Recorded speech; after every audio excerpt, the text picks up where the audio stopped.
Okay, ji, Bismillahirrahmanirrahim. So today topic is nucleic acid. Nucleic acid को start करने से पहले हम पहले ये देख लें कि व्हाट इज द बेस। तमाम सेल्स दे हैव न्यूक्लियस, और न्यूक्लियस जो है उसमें होते हैं chromosomes. Chromosomes are made up of nucleic acid and histone protein. Nucleic acid की दो फॉर्म्स हैं, deoxyribo nucleic acid and ribose nucleic acid, DNA and RNA. हमने अभी पिछला चैप्टर जो पढ़ा था सेल साइकिल का, सेल साइकिल में हमें डीएनए का डिटेल स्ट्रक्चर पढ़ा था कि डीएनए का मॉलिक्यूल जो है वो हिस्टोन प्रोटीन्स के साथ मिलकर न्यूक्लियोसोम बनाता है, और न्यूक्लियोसोम्स कंडेंस होकर बनाते हैं क्रोमेटिन फाइबर, और क्रोमेटिन फाइबर जो हैं वो कंडेंस होकर बनाते हैं क्रोमेटिड। अब हम बेसिकली स्ट्रक्चर ये देखना चाह रहे हैं कि जो डीएनए के जो डबल स्ट्रैंड हैं ये कैसे बने हुए हैं। तो डीएनए जो है बेसिकली ये एक पॉलीमर है, ये एक लार्ज मॉलिक्यूल है, ये एक मैक्रो मॉलिक्यूल है। और जो पॉलीमर्स होते हैं और जो मैक्रो मॉलिक्यूल्स होते हैं they are made up of monomers, और मोनोमर्स जो हैं वो हैं इसके न्यूक्लियोटाइड्स। अच्छा, तो एक न्यूक्लियोटाइड जो है वो कैसा होता है, लेट्स सी। मैं ये इरेज करके यहाँ पे एक न्यूक्लियोटाइड आपके लिए बनाता हूँ कि न्यूक्लियोटाइड जो है वो कैसा होता है।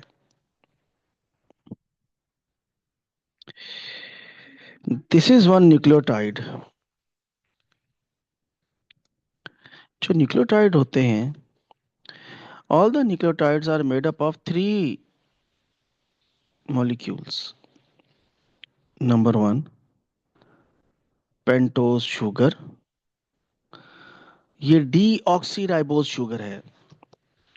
डीऑक्सी इसलिए कि इसके दूसरे कार्बन पर जो OH है वहां पर ऑक्सीजन नहीं है, इसलिए डीऑक्सीराइबोज शुगर है, 5 कार्बन वाली। और फॉस्फेट ग्रुप होता है H3PO4, और एक nitrogenous base, nitrogenous organic base भी आप कह सकते हैं। नाइट्रोजिनस ऑर्गेनिक बेस जो है उनके दो ग्रुप्स हैं, one is purine and other is pyrimidine और पायरिमिडीन। इसका क्या मतलब है? देखिए, प्यूरीन एंड पायरिमिडीन जो हैं, these are the types of nitrogenous bases जिसमें हमें नजर आते हैं उनके डबल रिंग। कैसे नजर आते हैं, ये मैं नेक्स्ट पेज ऐड कर रहा हूँ। यहाँ पर डायग्राम आपके सामने आए, ये देखिए। इस डायग्राम को गौर से अगर हम देखें तो यहाँ पर प्यूरीन और पायरिमिडीन हमें नजर आ रहे हैं। Purine are the nitrogenous bases with double ring. ये लार्ज साइज की नाइट्रोजनस बेसिस हैं, adenine and guanine. Pyrimidine bases जो है, nitrogenous bases organic bases, they are small. इसमें थायमीन और साइटोसिन है। अगर आरएनए का स्ट्रक्चर होगा तो फिर यूरासिल होगा, ठीक है। इंस्टेड ऑफ थायमीन वहां पे यूरासिल नाइट्रोजनस बेस होगी। पैरामिडीन है एक। जी, वो भी एक पैरामिडीन बेस है। पैरामिडीन, बिल्कुल पैरामिडीन बेस है, नाइट्रोजनस बेस अरे है। जी। ओके, अब अगर हम मजीद अगले स्टेप की तरफ जाएं, तो जो न्यूक्लियोटाइड्स होते हैं, हर न्यूक्लियोटाइड के पास फॉस्फेट है, डीऑक्सी राइबोस शुगर है, फॉस्फेट है, डीऑक्सी राइबोस शुगर है, फॉस्फेट है, डीऑक्सी राइबोस शुगर है। फर्क क्या है न्यूक्लियोटाइड में? हर न्यूक्लियोटाइड के साथ जो नाइट्रोजनस बेस अटैच है ना, वो डिफरेंट है। किसी के साथ एडेनिन है, किसी के साथ गवानीन है, किसी के साथ साइटोसिन है, किसी के साथ थायमिन है। इसीलिए न्यूक्लियोटाइड्स के नाम भी वही रखे जाते हैं जो नाइट्रोजनस बेस उनके साथ अटैच होती है। अगर एडेनिन अटैच है तो उसको हम कहेंगे adenosine nucleotide, guanosine nucleotide, cytosine nucleotide and thiamine nucleotide. ठीक है जी। तो ये जो न्यूक्लियोटाइड्स हैं, चार तरह के चार तरह के न्यूक्लियोटाइड्स हैं, क्योंकि चार तरह की नाइट्रोजनस बेसिस हैं। और यही चार न्यूक्लियोटाइड्स जुड़कर मिलकर डीएनए का स्ट्रैंड बनाते हैं। और हमें ये बात पता है कि जब बहुत से न्यूक्लियोटाइड आपस में जुड़ेंगे तो उसे कहा जाएगा पॉलीन्यूक्लियोटाइड स्ट्रैंड। तो दो पॉलीन्यूक्लियोटाइड स्ट्रैंड जो हैं, they twisted around each other and they form a DNA molecule. अब जुड़ते कैसे हैं ये देखते हैं। It is another very interesting fact. तो मैं इसको यहाँ जरा बड़ा करके दिखा रहा हूँ। तो जनाब, जो न्यूक्लियोटाइड्स हैं, हाउ दे लिंक टुगेदर।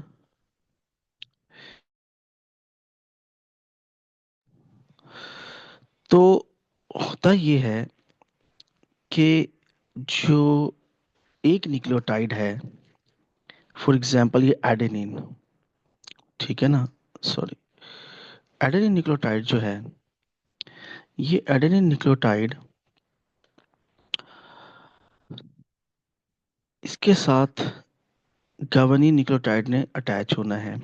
और हम ये भी कहते हैं कि जो डीएनए स्ट्रैंड्स हैं, दे जो दो हमें पता है कि DNA molecule is made up of two polynucleotide strands. तो दोनों पॉलीन्यूक्लियोटाइड स्ट्रैंड जो है ना, they are anti parallel to each other. एक बात, दूसरी बात कि आपस में ये स्ट्रैंड में न्यूक्लियोटाइड आपस में कैसे जुड़ते हैं। तो हम लिखते हैं यहाँ पे 5' एंड 3'। 5' और 3', इसका क्या मतलब है? तो वो मैं आपको समझाता हूँ कि आखिर में ये न्यूक्लियोटाइड आपस में लिंकअप कैसे होते हैं। पहला न्यूक्लियोटाइड है एडेनिन। एडेनिन का 1 2 3, तीसरे कार्बन का जो हाइड्रोजन है, वो बॉन्ड बनाएगा नीचे वाले न्यूक्लियोटाइड के 1 2 3 4 5।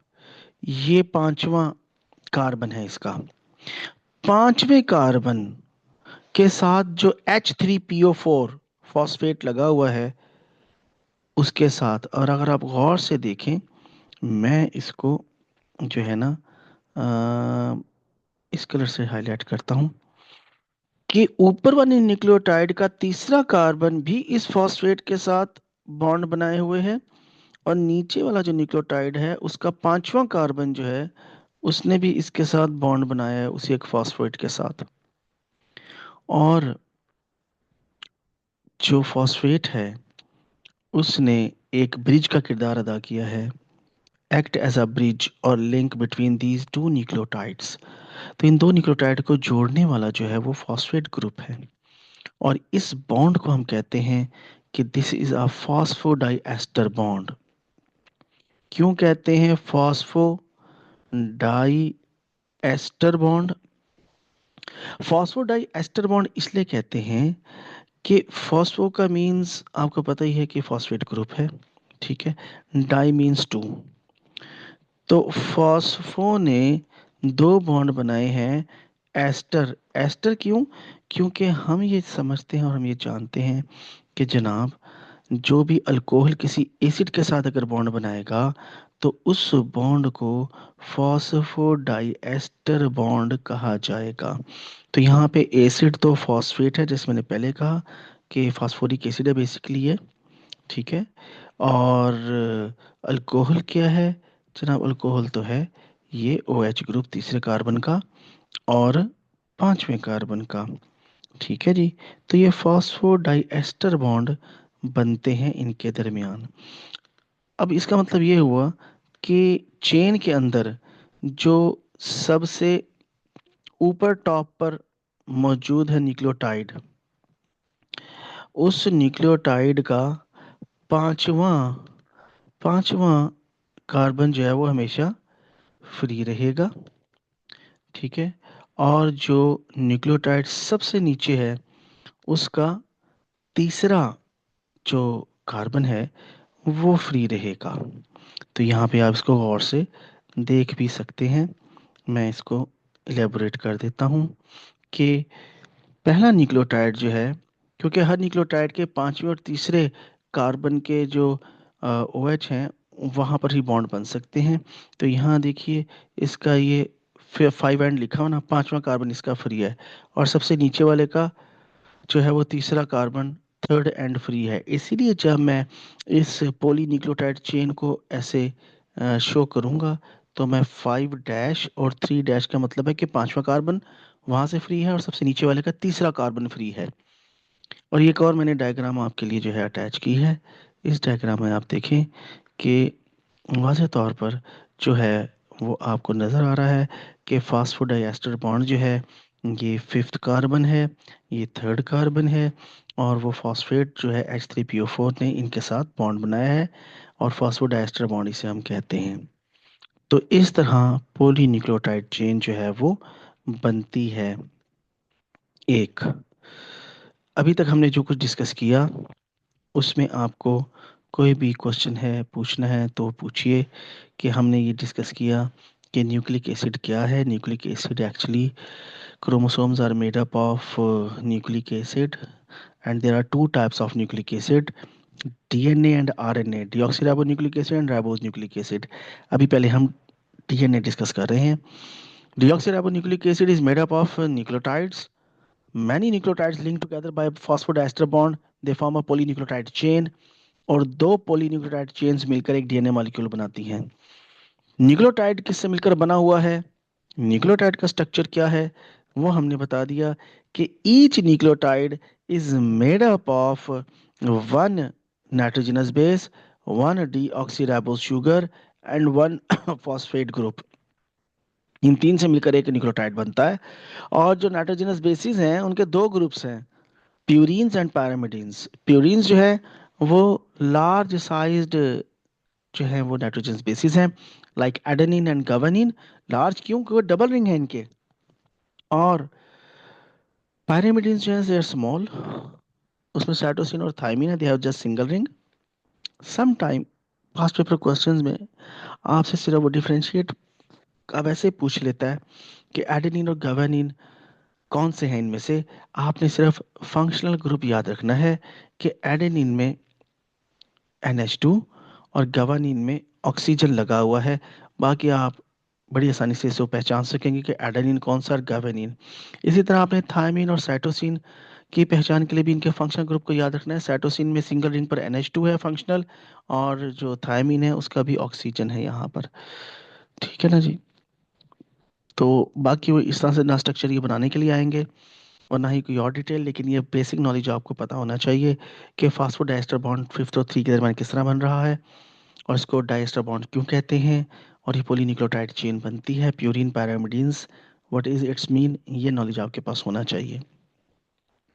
सर वेल ये इसमें जो है बेसिस जो है वो नॉन पोलर है। कौन सी बेसिस? और ये जो नाइट्रोजीनस बेसिस हमारे पास जी जी।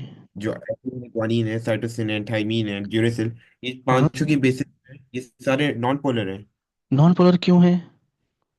सर क्योंकि जैसे फॉस्फेट में चार्ज है एंड वो बॉन्ड बना रहा है, कोवलेंट हम्म। बॉन्ड बना रहा है। हम्म। ये तो कोई बॉन्ड नहीं बना रही, ये ये तो मतलब बनाएंगे ना, रिएक्ट ये बनाएंगे ना, मैं अभी बताऊंगा ना आपको। जब डबल स्ट्रैंड बनेगा ना, तो उस डबल स्ट्रैंड में इन्हीं बनाते हैं। की बॉन्डिंग से ही जो है वो लैडर बनेगी, स्ट्रक्चर बनेगा डीएनए का। अभी इसका आते मतलब हैं ये उस पोलर। तरफ। हाँ हाँ, अभी सर आते हैं इसका उस तरफ। मतलब जी ये पोलर है, इसका मतलब हम कह जी सकते जी, हैं। बिल्कुल बनाएंगे, ये बॉन्ड क्यों नहीं बनाएंगे। अभी जो अभी तक जो हमने बात की है ये आपको क्लियर हो गई? Yes sir. डन हो गया। अब आगे चलते हैं। तो मेरे भाई अब अगली बात जो है ना हमारी, बल्कि ये पिछली स्लाइड में भी मैं आपको क्लियरिटी दे दूं, इसको भी आप ज़रा गौर से देख लीजिए। अब आपको यहाँ पर इन सब के स्ट्रक्चर वगैरह जो है वो क्लियर हो गए होंगे। ठीक है, न्यूक्लियोटाइड का स्ट्रक्चर। ठीक है, गवानीन, साइटोसिन, और यहाँ पे आपको आरएनए और डीएनए का भी नज़र आ रहा है कि DNA is A double standard, RNA single standard. ठीक है ना। और ये जो धागा है ना, ये ग्रीन कलर का, ये तो बना हुआ है शुगर एंड फॉस्फेट का, और ये जो इसमें से ये ऐसे रॉड बाहर निकल रहे हैं ना, ये रॉड्स जो हैं ये नाइट्रोजनस बेसिस हैं। इनकी अब मैं बात करूंगा कि ये कैसे पेयरिंग होती है इनकी। ठीक है ना, और ये पेयर अप कैसे होते हैं। ठीक हो गया। चलें जी, इनकी तरफ आते हैं। Let me start.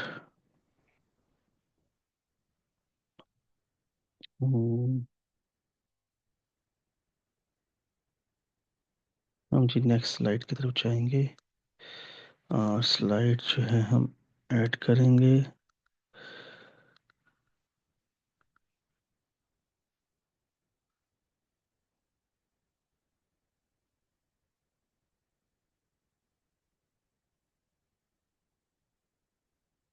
ठीक है जी। वाटसन वाटसन और क्रिक जो थे ना जी, वो थे दो साइंटिस्ट।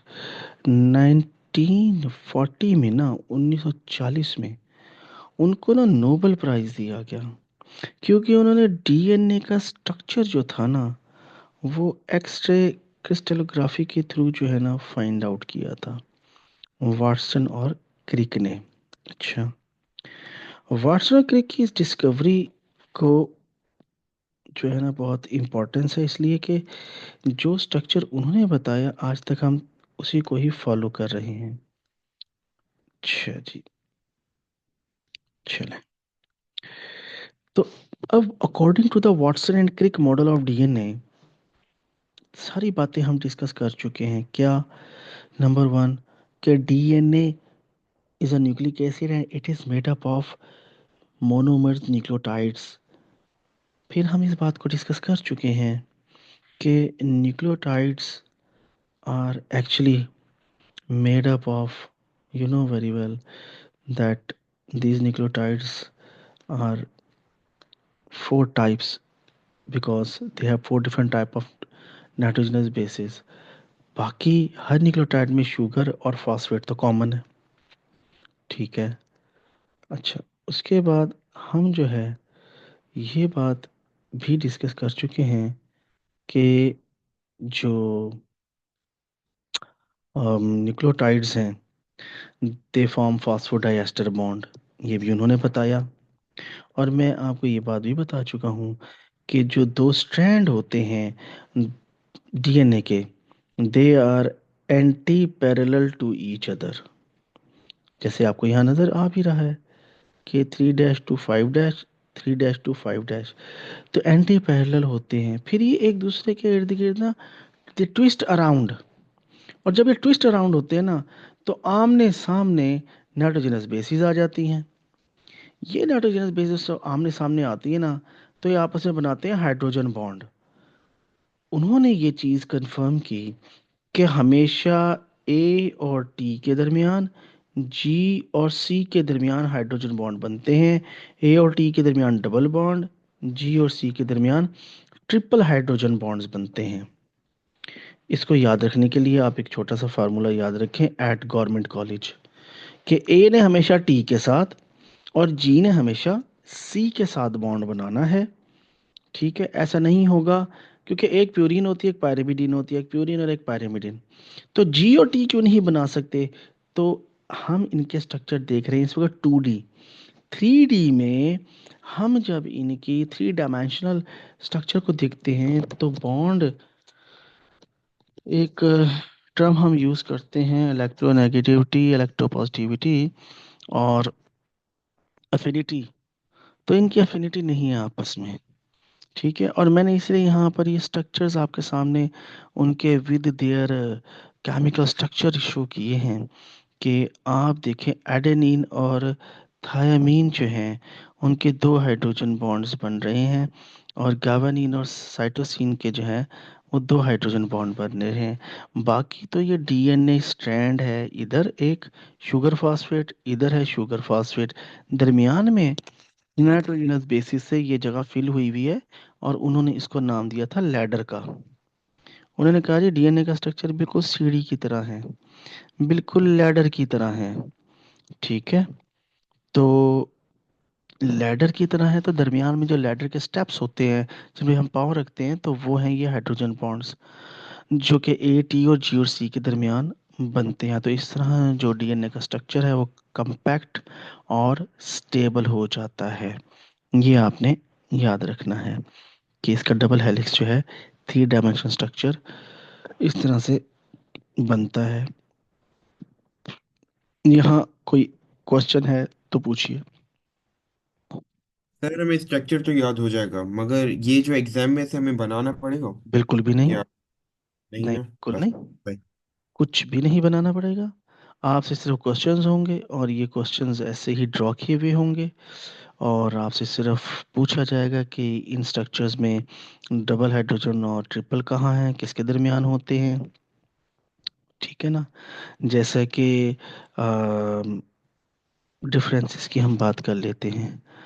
आपसे जो क्वेश्चंस हैं वो स्ट्रक्चर के बारे में हैं, और आपसे जो क्वेश्चंस हैं वो इसके बारे में है कि स्ट्रक्चर ऑफ डीएनए और आरएनए का डिफरेंस बताएं। इसमें कोई क्वेश्चन है तो मैं अगली स्लाइड पे जाऊं। नो सर, यहाँ तो कोई क्लियर, नहीं है। ओके। हाँ। अब हम आ जाते हैं differences between DNA and RNA. ओहो, अच्छा,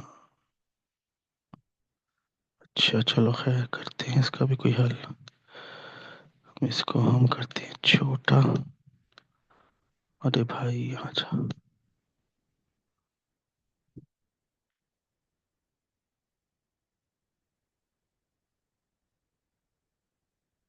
क्यों नहीं हो रहा भाई, रुको।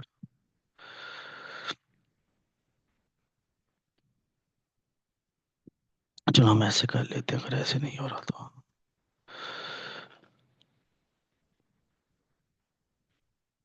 चलो जी, हम इसको ऐसे चला लेते हैं।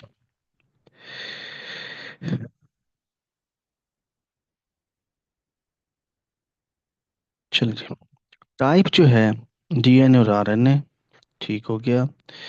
लोकेशन, डीएनए हमेशा न्यूक्लियस में ही रहता है, या डीएनए माइटोकॉन्ड्रिया में है, और अगर प्लांट सेल है तो क्लोरोप्लास्ट में भी है।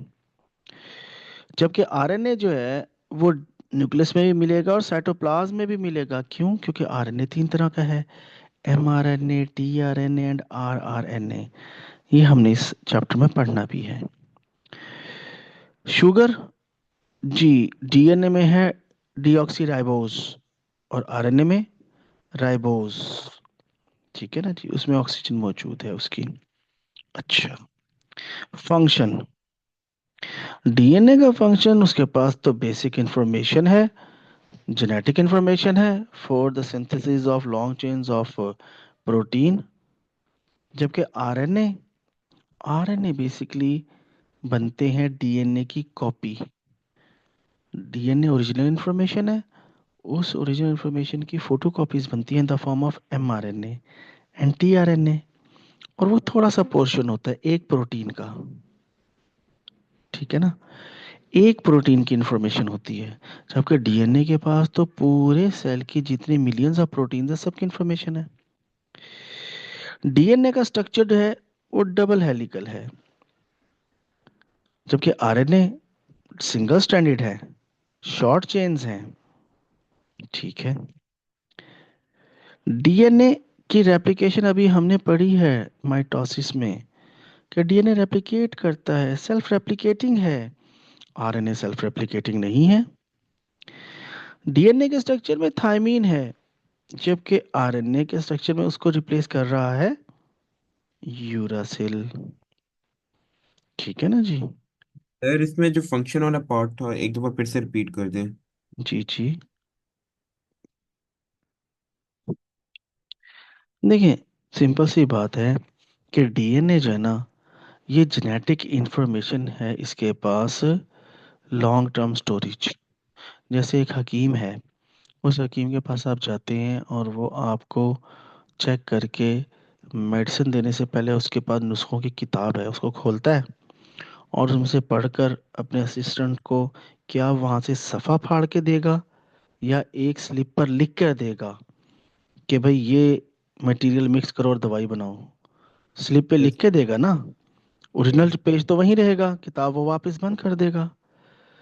तो डीएनए ओरिजिनल बुक है, एमआरएनए, टीआरएनए एक प्रोटीन की इंफॉर्मेशन की कॉपीज हैं जो कि बवक्त ज़रूरत डीएनए बनाता है। डीएनए से आरएनए बनते हैं, शॉर्ट चेन्स होती हैं न्यूक्लियोटाइड की, एक जीन की इंफॉर्मेशन होती है। अब बात समझ में आ रही है ना जी। डीएनए जो है ना, वो डबल स्टैंडर्ड भी है, और डीएनए जो है वो मुकम्मल इंफॉर्मेशन वाला स्ट्रक्चर है और वो हमेशा स्टोर रहता है। आरएनए तो एक जीन की इंफॉर्मेशन कॉपी हुई आरएनए की फॉर्म में, वो प्रोटीन बनी, और उसके बाद फिर आरएनए ख़त्म हो जाता है आहिस्ता आहिस्ता, हमेशा नहीं रहता। अच्छा, और मैं आपको बताता हूँ। सर इसका मतलब जो आरएनए में जो हमारे पास जी। टीआरएनए होता है, एमआरएनए होता है, हम्म, आरआरएनए होता है, इसमें बस एक जीन की इंफॉर्मेशन होती है जो डीएनए से कॉपी की जाती है। बिल्कुल बिल्कुल, हम्म। एग्जैक्टली ऐसा ही है। मैं आपको साथ अभी कुछ जो है ना वो मज़ीद शेयर भी कर देता हूँ, डीएनए और आरएनए के मज़ीद डिफरेंसेस की तरफ हम आ जाते हैं ना जी। तो ये देखिए, इसको ना हम करते हैं, चलो ये नहीं होगा, हम नेक्स्ट पेज पे चले जाते हैं।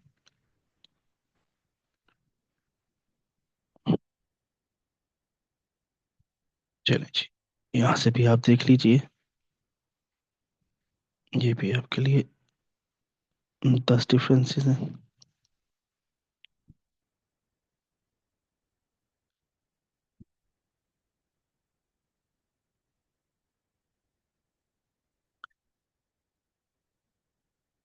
राइबोज है, डीऑक्सी है, नाइट्रोजन बेसिस हैं, डबल स्टैंड, सिंगल स्टैंड, और चारगेफ रूल तो अभी आपको नहीं हमारे सिलेबस में। Bases are not modified, bases are modified. उसका रीज़न ये है कि डीएनए जो है वो तो एक कॉम्पैक्ट इन्फॉर्मेशन है, हमेशा वही रहेगी। आरएनए में इंफॉर्मेशन जो है ना, एमआरएनए की सूरत में कुछ और होगी, टीआरएनए की सूरत में उसके एंटीकोडॉन्स होंगे। ठीक है। और डीएनए जो है, all the cells during cell division same रहेंगे, जबकि आरएनए जो है ना वो हर प्रोटीन की इंफॉर्मेशन होती है जो हमेशा आरएनए मुख्तलिफ बनता है। डीएनए कंपैरेटिवली हाई लाइफ है, उसकी शॉर्ट लाइफ है। बाकी वो न्यूक्लियस में और माइटोकॉन्ड्रिया क्लोरोप्लास्ट में, और वो मैंने आपको बता ही दिया कि न्यूक्लियस और साइटोप्लाज्म दोनों में प्रेजेंट होता है। यहाँ तक बात क्लियर हो गई जी। सर ये पॉइंट 9 का क्या मतलब हुआ? No natural DNA is catalytic, RNA can be catalytic. जो आरएनएज होते हैं ना जी, अब आरआरएनए क्या है, राइबोसोमल आरएनए। ठीक है। तो और टीआरएनए ट्रांसफर आरएनए, इनके जब मैं स्ट्रक्चर्स पढ़ाऊंगा, इनके जब मैं प्रोटीन सिंथेसिस में ट्रांसक्रिप्शन ट्रांसलेशन की बात करूंगा, तो वहाँ मैं आपको बताऊंगा कि ये कैटालिटिक कैसे हो सकते हैं। ठीक है ना, वहाँ आपको ज़्यादा बेहतर समझ आएगी।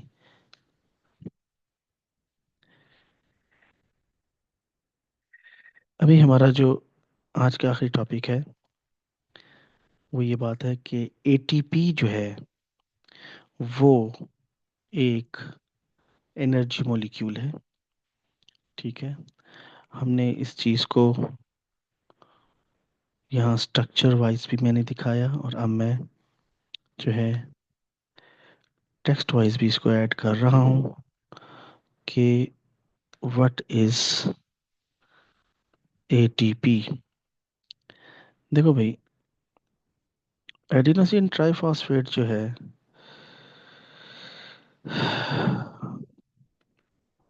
ये एक एनर्जी मॉलिक्यूल है, हर सेल में होता है, माइटोकॉन्ड्रिया में जनरेट होता है बाय एरोबिक रेस्पिरेशन। एटीपी दरअसल एडिनोसिन न्यूक्लियोटाइड ही है, मगर हर न्यूक्लियोटाइड के साथ एक फॉस्फेट होता है, जबकि इस एटीपी के साथ तीन फॉस्फेट अटैच हुए हुए हैं। भाई अगर ये स्ट्रक्चर सिर्फ यहाँ तक ही होता तो ये एक एडेनिन न्यूक्लियोटाइड था, मगर जब इसके साथ दो और फॉस्फेट अटैच हो जाते हैं तो बन जाता है एडिनोसिन ट्राइफॉस्फेट, तीन फॉस्फेट वाला। ये एक एनर्जी मॉलिक्यूल बन जाता है, एनर्जी देता है। कैसे देता है? Bye hydrolysis. एटीपीएज एंजाइम इस पर एक्ट करता है और इसके एक फॉस्फेट को इससे रिमूव करवाता है, और एनर्जी रिलीज होती है। उस एनर्जी को कोई भी सेल के मेटाबॉलिज्म में जहाँ यूज होना होता है वहाँ पे वो यूज हो जाती है एनर्जी, और ये दो फॉस्फेट के साथ बन जाता है एडीपी। और फिर सेल में किसी और को भी एनर्जी चाहिए, वो इसका एक और फॉस्फेट एटीपीएज एंजाइम की मदद से हाइड्रोलाइज करवा लेता है, फिर एनर्जी रिलीज होती है और वो एनर्जी इस्तेमाल कर ली जाती है। अब रह गया सिर्फ एक फॉस्फेट, तो ये बन जाता है एएमपी। एटीपी से बना एडीपी एडिनोसिन डाइफॉस्फेट, डाई से बन गया एडिनोसिन मोनोफॉस्फेट। ठीक है। और अगर ये फॉस्फेट भी इससे रिमूव करवा लिया जाए तब इसका नाम होगा खाली एडिनोसिन। और या न्यूक्लियोटाइड से ये हो जाएगा, क्योंकि एक फॉस्फेट होगा तो ये न्यूक्लियोटाइड तो है ना, एटलीस्ट एडिनिन न्यूक्लियोटाइड। अगर ये फॉस्फेट भी रिमूव हो गया फिर ये न्यूक्लियोटाइड नहीं रहेगा, फिर ये कहलाएगा न्यूक्लियोसाइड।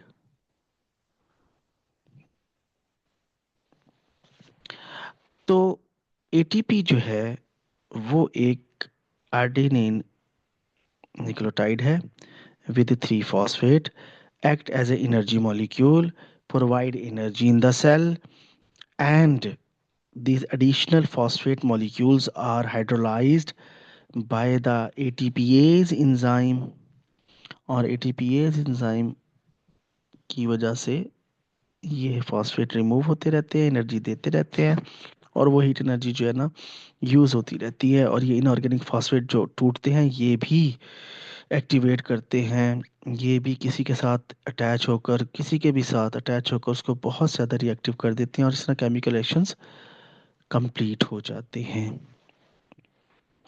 तो ये बात तो समझ में आ रही है कि एटीपी जो है वो टूटता जो है वो एटीपी ए से, मतलब जो एंजाइम है, मगर से ये बनता कैसे है और कहाँ बनता है, ये एटीपीएज, सवाल है। जी जी, कंडेंसेशन भी इसकी एटीपीएज ही करवाता है।